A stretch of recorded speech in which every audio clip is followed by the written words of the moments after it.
0,13 $, c'est le prix d'un Pi aujourd'hui, mais dans exactement 7 jours, tout peut changer. Parce que le 28 juin, c'est la Pi Today et cette fois-ci, contrairement à ce que beaucoup pensent, je ne suis pas sûr que ça soit une bonne nouvelle. Accrochez-vous, on décrypte tout. Salut à tous les pionniers, c'est Benjamin. Aujourd'hui, on change un peu de format, pas de montage nerveux, pas d'effets spéciaux. On va juste s'installer, se poser et discuter. Parce que la Pi Today arrive dans une semaine et il y a des choses qu'on doit absolument aborder avant que ça n'arrive. Dans cette vidéo, on ne va pas juste rêver ou critiquer pour le plaisir, non, on va enquêter. On va regarder ce que la core team fait réellement en coulisses, ce que la communauté espère et ce qui est réaliste. D'ailleurs, restez jusqu'au bout parce que j'ai une annonce à vous faire, c'est parti. Qu'est-ce que le Pi Today et pourquoi c'est critique? Bon, déjà pour ceux qui ne le savent pas, le Pi Today c'est le 28 juin. C'est l'anniversaire de la deuxième année du réseau. Si le Pi Day du 14 mars célèbre les 7 ans du projet, le Pi Today c'est plus récent, c'est l'événement de mi-année en gros. Et cette année, le timing est particulier. Pourquoi? Parce que regardez bien ce qui se passe en ce moment. La core team vient de publier un rappel urgent à tous les opérateurs de nœuds. Il faut migrer vers le protocole version 25,2. Et ce n'est pas un petit update de routine. C'est la dernière étape avant le protocole 26, qui est la version de production ready du réseau. Donc on est dans une espèce de séquence 19, 20, 21, 22, 23, 24, 25 et bientôt 26. Et tout ça arrive juste avant le 28 juin. Vous voyez où je veux en venir? La core team ne fait pas ça par hasard, il prépare le terrain. C'est comme quand vous repeignez toute la maison avant d'inviter les gens. Quelque chose arrive. Mais alors c'est quoi exactement? Qu'est-ce qu'on peut espérer? On va démêler le vrai du faux. D'après ce que je vois dans la communauté, sur Reddit, sur Twitter, sur les différents groupes Facebook, il y a 5 choses que les pionniers espèrent voir le 25 juin. Je vous les donne et après je vous dis ce que j'en pense vraiment de chaque point. Numéro 1, les smart contracts sur Mainnet. Là, c'est le grand sujet. Les smart contracts sont déjà activés sur testnet depuis le protocole 23, mais sur Mainnet, rien pour l'instant. Si la core team annonce ça le 28 juin, c'est énorme. Ça veut dire que les développeurs peuvent enfin créer des vraies applications décentralisées sur Pi. Des apps, des contrats, des systèmes d'escrocs, bref, de l'utilité réelle. Numéro 2, le PIDEX. Le PIDEX, c'est la Decentralized Exchange native de Pi. En gros, sur testnet, il y a déjà un AEM en cours de test. Si ça passe sur Mainnet, on pourra enfin échanger des Pi de manière décentralisée sans passer par OKX ou Bitget. C'est un pas vers l'autonomie. Numéro 3, de nouveaux listings sur des exchanges. Soyons réalistes, Pi n'est toujours pas sur Binance, ni sur Coinbase. Et ça bloque énormément de gens. Est-ce qu'on peut espérer une annonce le 28 ? Honnêtement, j'y crois moyennement. La core team a toujours dit que les listings, c'était pas leur priorité et ils préfèrent construire l'écosystème.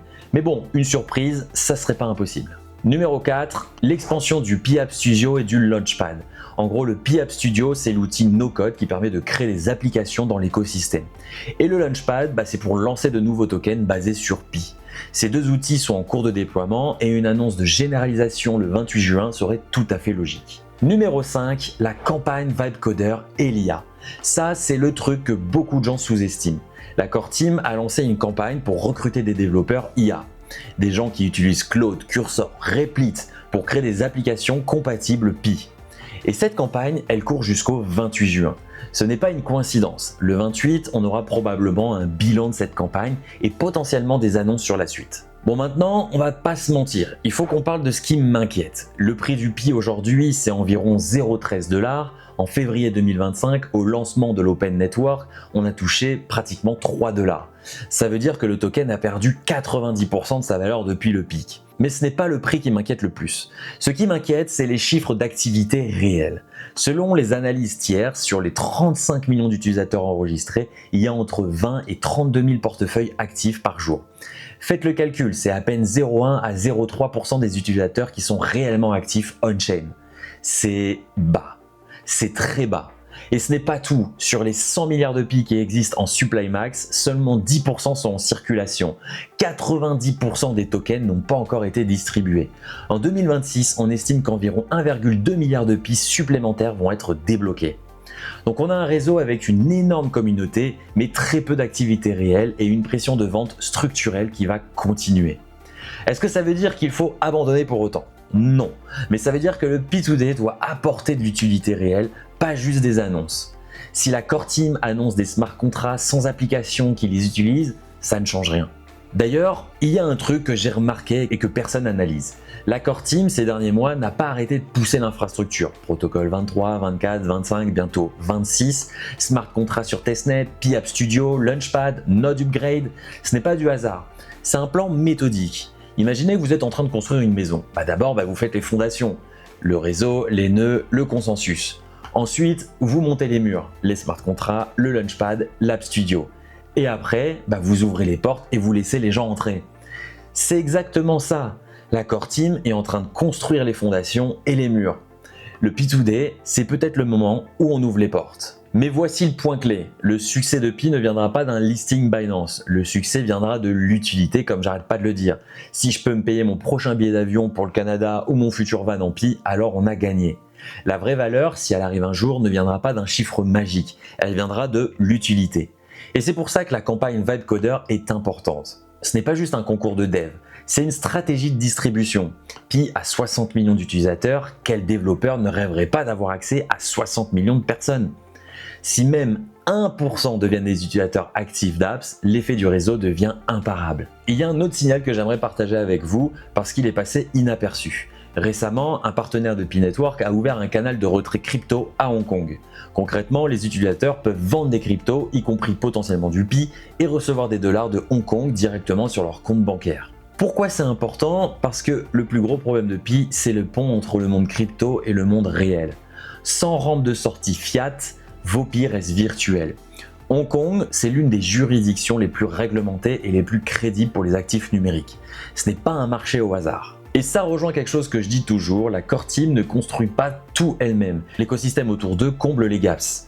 Un canal de retrait conforme à Hong Kong, c'est exactement le genre de plomberie qui sépare les projets sérieux de ceux qui vivent uniquement sur des white papers. Bref, on n'est plus dans l'espoir, on est dans du concret. Le réseau est là, les nœuds sont partout et les outils arrivent. Bon, maintenant, parlons de la suite. Le 28 juin, la core team va faire son annonce. Et quoi qu'il arrive, que ça soit énorme ou décevant, je ferai une vidéo dédiée pour analyser tout ce qui se dit. Chaque mot, chaque annonce, chaque promesse, on va décortiquer ça ensemble comme on fait d'habitude. Donc si vous n'êtes pas encore abonné, c'est le moment. Un petit like, ça prend une seconde et ça soutient énormément la chaîne. Abonnez-vous pour ne pas manquer la vidéo d'analyse qui va sortir juste après le 28. Et ça, ce n'est pas tout. Je vous annonce officiellement que je ferai très probablement un live le dimanche 28 juin en direct ensemble pour réagir en temps réel à ce que la core team annonce. On commentera, on analysera, on se donnera nos impressions. Et ça sera l'occasion d'échanger directement, de poser vos questions en live. Donc activez bien la notification pour ne pas manquer ça. Pour résumer, la P2D du 28 juin, c'est un moment clé.